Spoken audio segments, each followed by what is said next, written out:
Hey guys, so today I wanted to do a quick dungeoneering video. The actual DG Double XP weekend is this weekend, over the whole of Saturday and Sunday from using the GMT time. So that actually starts within about probably under an hour since this is uploaded. And I know for one, I'm definitely going to be doing a lot of dungeoneering over the weekend. As really, I have about 150 mil dungeoneering XP. I may as well get 200 mil. I mean, it's not something I'm really going for, but I'd like to have it. It'd be the first 200 mil I've ever got, and I think that'd be something nice to have achieved. I mean, dungeoneering's like my favourite skill in RS. Although lately all I've been doing is player own pots pretty much. I've done some dungeoneering. I've kind of started to try and prep myself for this weekend. I've done a lot of the low floors, saved myself all the big ones so I can reset quickly and do more. However, I wanted to go over the dungeoneering ring. As you know, there's classes on the actual ring that you use in dungeoneering, the Ring of Kinship, and they have had some changes in the EOC. So firstly, I'm going to cover the melee class. Now, the ones that were predominantly used was Berserker, and this is probably still going to be the case. Now, as you can see, the way it's happened is it's changed. It says increases chance of hitting with 200 melee weapons. That's different to before, which was an increased damage. Now, I'm not sure if I can show you. I can't show you what it actually says, but when you're a tier 10, it is 20%. And I know it was 19% the percent before. So that's pretty good increase. 20% is a big increase in chance of hitting, especially when you're on something like mages, because despite the combat triangle being quite loosely held in dungeoneering, you can hit mages with melee. It's pretty much how it works, but you still have obviously a much lower accuracy on a like a forgotten mage than on a forgotten ranger, and you really do notice this. So if you're full 20%, you're really going to have a significant advantage in hitting them. I mean, every 5 zeros you get, if you had no ring charge on here, you're going to be hit 5 zeros, but if you do have it, 1 in 5 of them hits will be a hit. And just one hit in this is big. I mean, especially if it's a big ability, you can do a lot of damage in that one hit. So it's definitely worth it. Just to go on the other two, tank, I don't think that's exactly changed. Damage is reduced when wearing a shield, but really, I don't see why you need a shield if you've seen my other dungeoneering videos in the EOC. You pretty much just use Soul Split Turmoil, and you're going to live the whole floor without even eating a food. This one is increasing the chance of hitting with a one-handed melee weapon.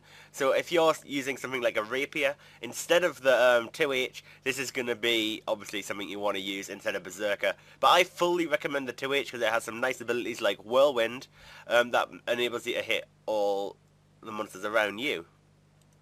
So going to ranged, Desperado is what generally people use when using their Hex. So I have never actually got tier 10 in that because it was quite a lot of tokens, and at the time I didn't bother, and I've never went on it since. Now it's probably actually worth me getting tier 10.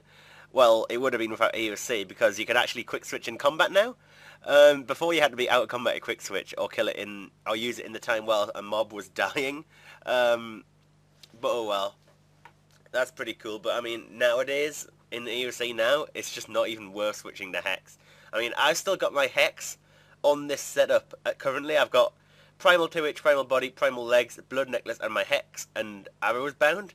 But I'm really thinking about just removing Hex from the setup and changing it to a Hood or some other Primal item to give me some extra defense or something. Because, in my opinion, it's just not worth it. The only time you're going to range is on a boss, possibly. But all the bosses have no weakness, so that you can use any setup pretty much. The only one that you have to... It's probably beneficial to range is Kalga's mage form, which is obviously a really high level boss, and a lot of people can't even do that boss, but in my opinion it's pretty much melee all the way, and you can do the dungeon very quickly. The Keen Eye has a chance of reducing the target's defense with range attacks, and Sniper increases the chance of hitting with a bow.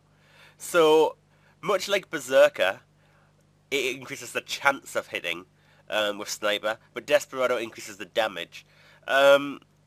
So obviously I haven't really tested which one's better, if Sniper's actually quite good now, but again, I just don't recommend ranging completely. I recommend meleeing. Obviously if you're higher level in range than melee, then definitely you want to go for the ranged approach to engineering.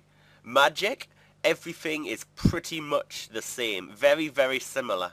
So Blitzer has a chance of casting elemental spells faster. Blaster has a chance to slow down your opponent's attack speed, which probably isn't that helpful considering it's really hard to die now in dungeoneering. And Blaze has a chance of applying the combust effect to your target. Combust is actually an ability that does like an damage over time effect. Now, in the old combat system, you could use this and do huge amounts of damage with magic when using like a surge box. Obviously, the way magic works has dramatically changed, and then most of the damage is going to be doing with abilities. And magic is quite powerful anyway. I can imagine magic being very, very good on bosses. And magic is actually quite viable because you can use a staff, and that contains all the runes you need for like any elemental spell. So you can cast Fire Surge with just the top staff. Now, this is a problem with range, is that you have to bind arrows, and you're limited to 225, and it's actually quite possible to go through a dungeon and use 225, since you haven't got like an Avis device to pick them up for you. But Mage could be pretty good in dungeoneering in my opinion, so it is actually viable, and especially on bosses, the ability Asphyxiate is very overpowered, and I reckon you could do huge amounts of damage to a boss with that very quickly. And obviously the skilling ones won't have really had any reason to change, because they aren't based on the EOC really at all. But I'll cover them quickly. The Medic increases the amount you heal of the players. The Gatherer, chance of extra resources and skill damage reduction. So basically when you get a door like, say the mining door, you've got to mine the rocks in front of the door.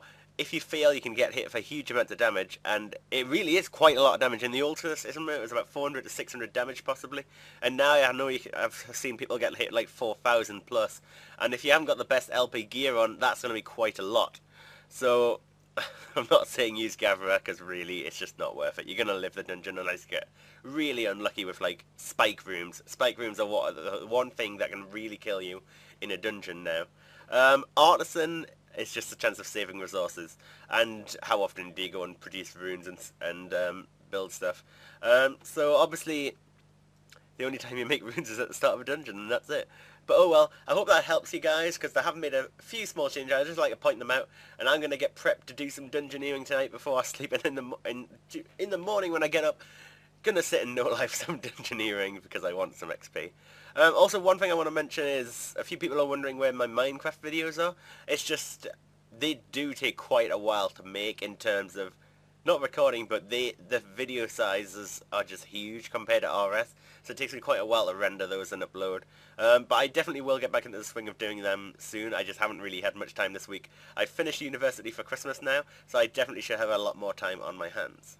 Thanks for watching, guys. I hope you enjoyed.